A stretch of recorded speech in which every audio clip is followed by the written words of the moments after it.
ছায়া আর রুবি দুজনেই ছোটবেলার বন্ধু ছিল, আর দুজনে একই বস্তিতে একসাথে বড় হচ্ছিল। ওদের দুজনের বন্ধুত্ব পুরো বস্তিতে ফেমাস ছিল। যেখানে ছায়া কালো রঙের ছিল, সেদিকে রুবি খুবই ফর্সা ছিল। আর দেখতে দেখতে দুই বান্ধবী অনেক বড় হয়ে গেছে এখন। ওদের বাড়ির লোক ওদের জন্য সম্বন্ধ দেখা শুরু করেছে। একদিন ছায়ার বাড়িতে ওকে দেখার জন্য ছেলের বাড়ির লোক আসে।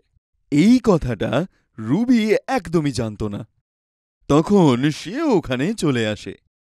আরে দিদি, আপনার এত সুন্দর ফর্সা মেয়ে আছে, তাহলে আমাকে এই কালো মেয়ে কেন দেখাচ্ছেন? আরে না না দিদি, আমার তো শুধু একটাই মেয়ে আছে, আর সেটা শুধু ওই ছায়া। খারাপ ভাববেন না দিদি, ছায়া নাম আপনি একদম ঠিক রেখেছেন আপনার মেয়ের। যার উপরেই পড়বে শুধু অন্ধকারই অন্ধকার হয়ে যাবে। আর এই কথা শুনেই ছায়া রুবির দিকে দেখতে থাকে। রুবি তাদের কথাগুলো শুনে হাসাহাসি করছিল, আর এই ব্যাপারটাই ছায়ার প্রচণ্ড খারাপ লাগে। ওদের দুজনের চলে যাওয়ার পর ওরা এসেছিল তোকে দেখতে। আরে ওরা নিজের মুখটা দেখেছে যে তোর মধ্যে খামতি খুঁজছিল। ছায়া, চিন্তা করিস না, একদিন কোনো রাজকুমার আসবে তোকে বিয়ে করতে, দেখিস। রাজকুমার আসুক বা ভিখারি, কিন্তু যখন তুই আসবি আমার সম্বন্ধ কখনো ঠিক হবে না। দেখেছিলাম আমি, যখন ওরা আমায় নিয়ে মজা করছিল, তখন তোর মুখে কি হাসি না ছিল। তোর ভীষণ অহংকার না ফর্সা হওয়ার জন্যে। এটা তুই কি বলছিস ছায়া? আমি এরকম কখনো ভাবিনি। ছোট থেকে তুই আমার বন্ধু, আমাকে এরকম কি করে ভাবছিস? কি দরকার ছিল তোমার আসার? তোমার মা কি তোমায় ভদ্রতা শেখায়নি যে যখন ছেলের বাড়ি থেকে দেখতে আসে তখন সেখানে যেতে নেই? আন্টি, আমি সত্যি বলছি, আমি একদম জানতাম না ছায়াকে কেউ দেখতে এসেছিল এখানে। আমি তো ছায়ার সাথে দেখা করতে এসেছিলাম। চলে যাও রুবি, আর আজকের পরে আমার সাথে কথা বলবে না। এত কষ্ট করে আজ আমায় কেউ পছন্দ করতেই যাচ্ছিল, আর শেষ মুহূর্তে তুমি এলে। আকাশের পরী। রুবি তখনও বুঝতে পারছিল না যে আসলে ভুলটাও কি করেছে। ও তো ছায়ার সঙ্গে দেখা করতে এসেছিল, কিন্তু এই কথাটার জন্যই ওদের দুজনের মধ্যে বন্ধুত্বটা ভেঙে গেল। ওরা দুজনে একই বস্তিতে একে অপরকে না দেখে অন্যদিকে হাঁটতে শুরু করে। কিন্তু মাঝে মাঝে রুবি এটা ভাবত যে আসলে ছায়া ওকে এরকমটা কেন বলেছিল, ওর কথা কেন শোনেনি। আর এর মধ্যেই একদিন রুবিকে দেখার জন্যে ছেলের বাড়ির লোক আসে। আরে দিদি, আমি তো ভীষণ খুশি। আপনার মেয়ে সত্যি সত্যি ভীষণ সুন্দর। আমাদের তো এরকমই বৌমা চাই। আমাদের তরফ থেকে এখানে কোনো আপত্তি নেই। আমাদের তরফ থেকেও আমাদেরও আপনার ছেলেকে পছন্দ হয়েছে। রুবির বিয়েটা অশোকের সঙ্গে ফিক্স হয়ে যায়। রুবির মা মিষ্টি নিয়ে যখন ছায়ার বাড়ির দিকে আসে, শুভেচ্ছা তোমায়। তোমার মেয়ে আমার মেয়ের সম্বন্ধ তো ঠিক হতে দিল না, আর নিজের সম্বন্ধের খুশিতে মিষ্টি পাঠিয়েছে। এটা তুমি কি বলছো ছায়ার মা? আমার রুবি এরকম কখন করল? এটা তো গিয়ে তুমি রুবিকেই জিজ্ঞেস করো। তারপরে রুবির মা ওখান থেকে চলে যায়। রুবি সেই দিনের সব কথা নিজের মাকে জানায়। বোঝো, আমি তো খুশিতে মিষ্টি নিয়ে গেছিলাম। আমি কি করে জানব যে ওখান থেকে এরকম কথা শুনে আসব? খবরদার, যদি আজকের পরে কখনো ওদের সাথে সম্পর্ক রাখিস। তখনই ওখানে রুবির বাবা চলে আসে। আরে কি কথা হচ্ছে মামের মধ্যে? হ্যাঁ, কার সঙ্গে সম্পর্ক শেষ করছো তোমরা? আর রুবির মা তখন তার সব কথার মধ্যে মশলা লাগিয়ে তার বাবাকে জানিয়ে দেয়। আরে বাবা, নিজের কালো মেয়েটাকে দেখলো না? হ্যাঁ, ওর মেয়ের সঙ্গে কে বিয়ে করবে? আমাদের রুবি তো ভগবানের কৃপায় খুবই সুন্দর দেখতে। আরে দেখো তো কত সুন্দর জায়গায় সম্বন্ধ হয়েছে। বাদ দাও, এইসব লোকের সঙ্গে তো কথা বলাটাই বেকার। এইভাবেই যেই জিনিসটা দুই বন্ধুর মধ্যে ছিল, সেই জিনিসটা এবার পরিবারের মধ্যে চলে এলো, আর পুরো বস্তিতে এই কথাটাই ঘোরাফেরা করতে লাগলো। তারপর একদিন রুবির বিয়ে অশোকের সঙ্গে হয়ে গেল। ওদের বাড়ির লোক ওদের সব প্রতিবেশীকে জানায়, একমাত্র ছায়াদেরকেই ডাকে না আর। দেখে নিও, আমিও নিজের মেয়ে ছায়ার বিয়ে ধুমধাম করে দেব, আর ওদেরকে তখন আর ডাকবো না। এই ঘটনার পর 6 মাস কেটে যায়। একদিন ছায়ার বাবা তার কাজ থেকে ফিরছিল। তখন সে দেখল যে একটা ছেলে বাইকে করে যাচ্ছে। তার পিছন থেকে একটা গাড়ি এসে তাকে ধাক্কা মেরে গাড়িটা স্পিডে বেরিয়ে যায়। ধাক্কা খাওয়া ছেলেটাকে দেখে সে ওখানে তখনই দৌড়ে যায় আর তাকে সাহায্য করে। আপনার ধন্যবাদ আঙ্কেল, ও তো প্রায় আমাকে মেরেই দিয়েছিল।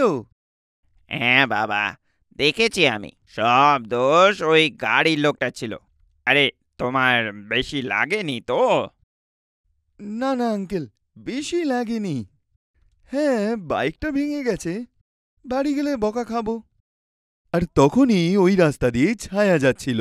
সে তার বাবাকে দেখে ওখানেই গেল। কি হয়েছে বাবা? ওর সাথে কি ঝগড়া হলো নাকি? আরে না না বাবু, এই ছেলেটাকে তো একটা গাড়ি প্রায় পিষে দিয়ে চলে যাচ্ছিল। আমি তো একটু সাহায্য করার চেষ্টা করছিলাম, কিন্তু তুমি এখানে কি করছো? মা কিছু জিনিস আনতে পাঠিয়েছিল। আপনি ঠিক আছেন? বেশি চোট লাগেনি তো? না না, আমি একদম ঠিক আছি। একটু অল্প স্বল্প লেগেছে। আমি বাড়ি চলে যেতে পারবো। আঙ্কেল, আপনি এখানেই কোথাও থাকেন তো? হ্যাঁ বাবা, এই সামনে যে বস্তিটা দেখতে পাচ্ছ না, ওখানেই থাকি। আচ্ছা আসি বাবা, শোনো, নিজের খেয়াল রাখবে কিন্তু। তারপর ছায়া নিজের বাবার সঙ্গে ঘরে ফিরে আসে। আর ওই ছেলেটা ছায়ার কালো রংটা না দেখে তার মধুর আওয়াজ, তার সুন্দর চুল আর যেভাবে তাকে সে নিজের মতো করে জিজ্ঞেস করলো, তাতেই সে প্রেমে পড়ে গেছে। কিছুটা দূর থেকে ও বাইক নিয়ে ফলো করতে করতে ওই বাবা মেয়ের বাড়িটা কোথায় সে খুঁজে বের করে। মেয়েটার রংটা চাপা, কিন্তু সত্যি খুবই সুন্দর দেখতে। আর কত ভালো, আর কত খেয়াল রাখতে পারে। আর তারপর সে ছায়ার ব্যাপারে ভাবতে ভাবতে নিজের বাড়িতে পৌঁছে যায়। কি হয়েছে ঠাকুরপো? কার কথা ভাবছো? হ্যাঁ, তোমার জন্যে কি চা আনবো? বৌদি, হুম। একটা মেয়েকে খুব পছন্দ হয়েছে, তোমারই বস্তিতে থাকে। আমার বস্তির মেয়ে? কোন মেয়ে? হ্যাঁ, নাম কি তার? কোথায় থাকে সে? বলো আমায়। বৌদি, ওদের ব্যাপারে আমি কিছুই জানি না, কিন্তু হ্যাঁ, আমি ওদের বাড়িটা দেখে এসেছি, তোমার ঘরের আশেপাশের মধ্যেই। বৌদি, একটা কথা বলবো? ওই মেয়েটা না আমার দারুণ লেগেছে। তুমি তুমি মায়ের সাথে কথা বলো।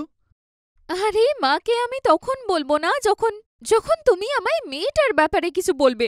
আমাদের বস্তিতে থাকে। আরে আমাদের ওখানে তো অনেক সুন্দর সুন্দর মেয়েরা থাকে। আরে না বৌদি, সুন্দর তো প্রচণ্ডই। এবার রাহুল সবে কথাবার্তা এগোতেই যাচ্ছিল, তখনই ওখানে রুবির শাশুড়ি চলে আসে। শোনো রুবি, আমার মামার মেয়ের মেয়ের বিয়ে আছে। আমি তো যেতে পারবো না, তাই ভাবছি তুমি আর অশোক ওখানে চলে যাও। আচ্ছা ঠিক আছে মা, আমরা চলে যাব। ঠাকুরপো, তুমিও কি যাবে? এটা বলেই ওর শাশুড়ি ওখান থেকে চলে যায়। না বৌদি, অনেক গেছি অন্যদের বিয়েতে, এবার তো আমি শুধু নিজেরই বিয়েতে যেতে চাই। ওখান থেকে ঘুরে এসে তুমি মায়ের সাথে কথা বলবে তো? 1 সপ্তাহ পরে যখন রুবি ওখান থেকে ফেরত আসে, তোর দেওর ওর পিছনেই পড়ে যায়। তারপরেও নিজের মা, ভাই এবং দেওরকে নিয়ে ওদের বস্তিতে যায়। কিন্তু যখন ছায়ার বাড়িটার রুবি দেখতে পায়, তো হয়রান হয়ে যায়। আরে ঠাকুরপো, এটা তো আমার ছোটবেলার বন্ধু ছায়ার বাড়ি। তুমি ওকে পছন্দ করেছ? এই কালো মেয়েকে? আর তাছাড়া আমাদের দুজনের মধ্যে কথাবার্তা বন্ধ। কি, ওর নাম ছায়া আর ও তোমার ছোটবেলার বন্ধু?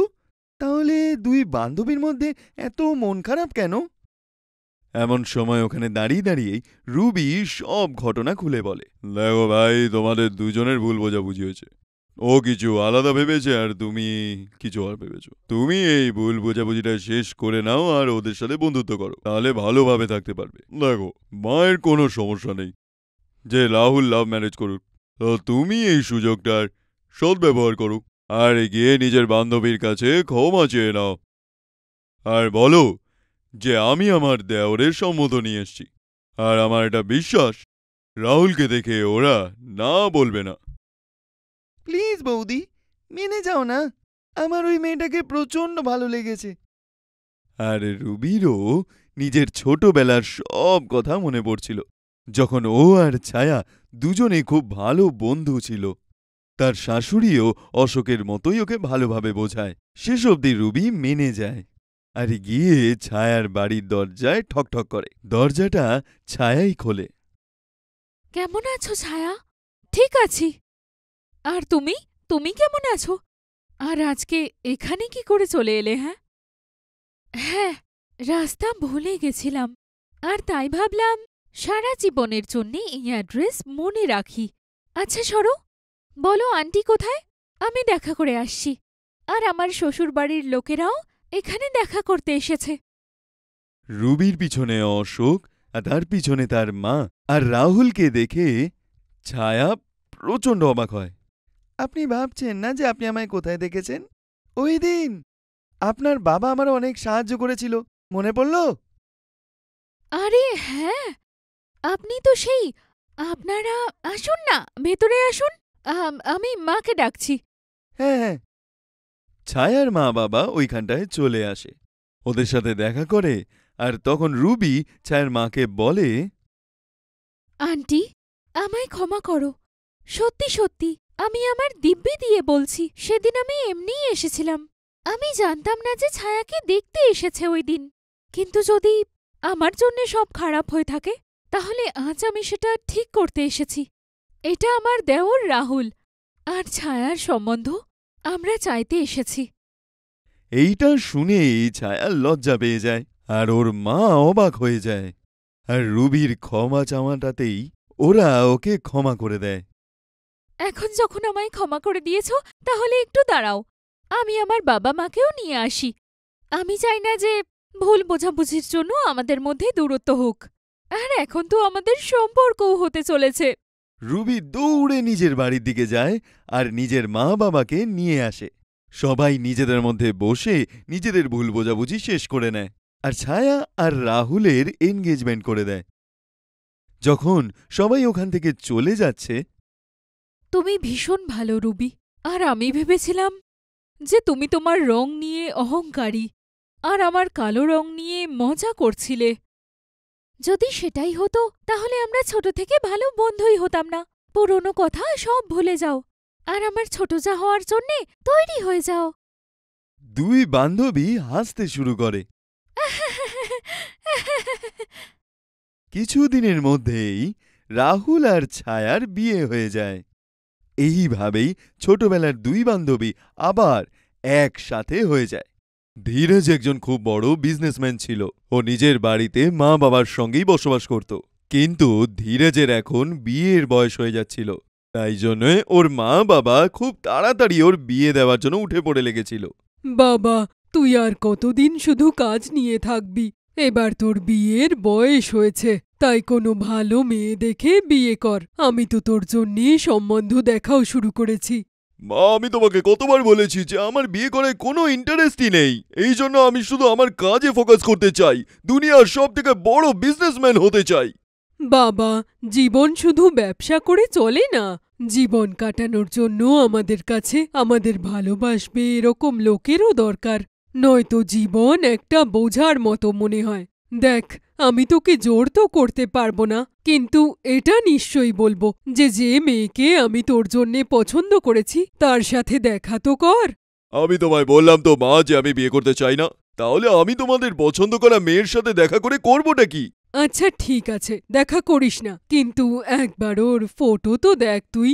যদি ফটো দেখে তোর ওকে ভালো লাগে দেখা করিস, নয়তো তোর যা ইচ্ছে। তুমি মানবে না। নাও দেখাও ফটো। ধীরজ যখনই তার মায়ের পছন্দ করা মেয়ের ছবিটা দেখে, সে শুধু হাঁ হয়ে তাকিয়েই থাকে। কি হলো? মনে হচ্ছে তোর মেয়েটাকে ভালো লেগেছে। তাছাড়া এই মেয়েটি একজন ডাক্তার, তোর সাথে ওকে খুব ভালো মানাবে। এমনিতে মেয়ে তো ঠিকই আছে, কিন্তু তুমি যখন এতবার করে বলছো তাহলে দেখা করে নেব। যদি আমার ভালো লাগে তাহলে বিয়েও করে নেব। ওর কথা শুনে ওর মা মঞ্জুর প্রচণ্ড হাসি পায়।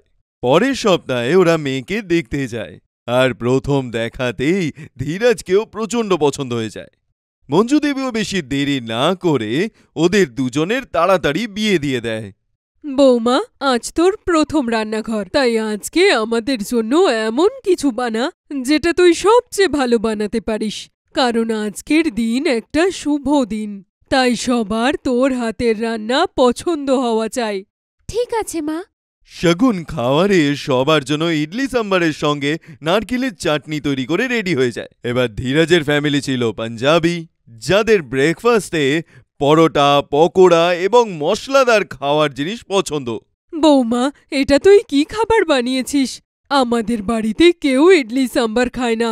ধোসা তো আমরা তাও খেয়ে নিতে পারি, কারণ ওর মধ্যে মশলা থাকে, কিন্তু এই ইডলি তো সবার খুব ফিকে মনে হয়, তাই জন্যে কেউ এটা খায় না। কিন্তু মা, সকালের খাবারে ইডলি, উপমা, পোহা আর নয়তো ভেজিটেবল স্যান্ডউইচ খুব ভালো হয়। এক তো এইসব একদম অয়েলি না, আর তার উপর এর ভেতরে অনেক ধরনের সবজিও থাকে, যেটা খেতে ভীষণ হেলদি। আমি তো সবসময় এরকম ব্রেকফাস্টই খাই, তাই আমি এগুলোই বানাতে পারি। আচ্ছা ঠিক আছে বৌমা, এটাই খেয়ে নিচ্ছি। সবাই খুব ভালোভাবে ব্রেকফাস্ট করে। প্রথমবার ব্রেকফাস্টে ইডলি সাম্বার খেয়ে সবার খুবই ভালো লাগে। এমনিতেও যদি আমার কথা শুনুন তো তাহলে আজকে এরকম হালকা খাবার খেয়ে বেশ ভালো লাগছে। আমি যখন প্রত্যেক দিন ব্রেকফাস্ট করতাম তারপরে পেটটা ভারী হয়ে থাকতো, আর তার মধ্যে বুকটাও কেমন জ্বলতো। আমি জানি বাবা যে আপনার বিপি আর অ্যাসিডিটির সমস্যা আছে, তাই আমি সাম্বার বানানোর সময় খুবই কম তেল ব্যবহার করেছি। আপনি চিন্তা করবেন না, আমি এরকম খাবারই বানাবো যাতে আপনাদের স্বাস্থ্য একদম ঠিক থাকে। ইডলি সাম্বার তো ঠিক আছে শগুন, কিন্তু শরীর স্বাস্থ্য ভালো রাখার জায়গায় তুমি আবার এমন খাবার বানিও না যেটা আমরা খেতেই না পারি, কারণ আমরা একটু চটপটা মশলাদার খাবার খেতে পারি, আর তুমি যদি সাদা খাবার বানাও সেটা আমাদের ভালো লাগবে না। আপনি একদম চিন্তা করবেন না, হেলদি খাবারের মানে স্বাদবিহীন খাবার একদম নয়। বেশ, খাবারের মধ্যে একটু কম তেল ব্যবহার হয় আর সবজি বেশি, তাই খাবার ভালোই খেতে হয়। আচ্ছা, আমায় হাসপাতাল যেতে হবে, তো আমি যাচ্ছি। লাঞ্চের জন্য আমি কালা চানার স্যালাড বানিয়ে রেখেছি, আপনারা খেয়ে নেবেন, আর আপনার লাঞ্চ প্যাক করা আছে। শগুন ব্রেকফাস্টের পর হসপিটাল চলে যায়। সন্ধেবেলা যখন সে আবার বাড়ি ফেরে তখন দেখতে পায় যে ওর শাশুড়ি মা রাতের খাবারটা তৈরি করে রেখে দিয়েছে। আরে মা, রাতের খাবার বানানোর কি দরকার ছিল? আমি এসে বানিয়ে নিতাম। আরে কোনো ব্যাপার না মা, তুই আমাদের বাড়ির বৌমা হয়ে গেছিস, তার মানে থোড়ি না এটা যে সব খাবার তোকেই বানাতে হবে। তুই সারা দিন হাসপাতালে কাজ করিস, তাই তুইও ক্লান্ত হয়ে যাস। ধীরাজও একটু আগেই বাড়ি ফিরেছে, তুইও হাত মুখ ধুয়ে চলে আয়, তারপর আমরা একসাথে বসে খাবার খাবো। আচ্ছা মা। শগুন হাত মুখ ধুয়ে খাবার খেতে আসে। তখন দেখতে পায় যে তার শাশুড়ি খাওয়ায় প্রচণ্ড তেল দিয়ে মটরের সবজি আর তার সঙ্গে পরোটা বানিয়েছে, মিষ্টিতে সুজির হালুয়া আর ক্ষীর বানিয়েছে। মা, আপনি আমাদের জন্য এত ভালোবেসে খাবার বানিয়েছেন, কিন্তু এই খাবার আপনাদের জন্য একদম ভালো না। আপনার ডায়াবেটিস আছে আর বাবার বিপি আর হার্টের সমস্যা আছে। যদি আপনারা এরকম খাবার খান তাহলে আপনাদের স্বাস্থ্য খারাপ হয়ে যাবে। আমি চাই না যে এরকম খাবার খেয়ে খেয়ে আপনাদের স্বাস্থ্য খারাপ হোক। আরে বৌমা, কখনো কখনো তো আমরা এরকম খাবার খেতেই পারি। দেখো, সকালে তুমি হেলদি ব্রেকফাস্ট বানিয়েছিলে, আর এখন যদি আমরা এই খাবার খাই তাহলে হেলদি আর আনহেলদি একসাথে মিশে খুব ভালো হবে। আরে মা, এরকম থোড়ি না হয়। এই খাবার আপনাদের জন্য একদম ভালো না। আমি এক্ষুনি আপনাদের জন্য হেলদি কিছু বানিয়ে আনছি। বাবা, এবার তুই ওকে বোঝা, অন্তত একবার তো আমাদের এরকম খাবার খেতে দিক।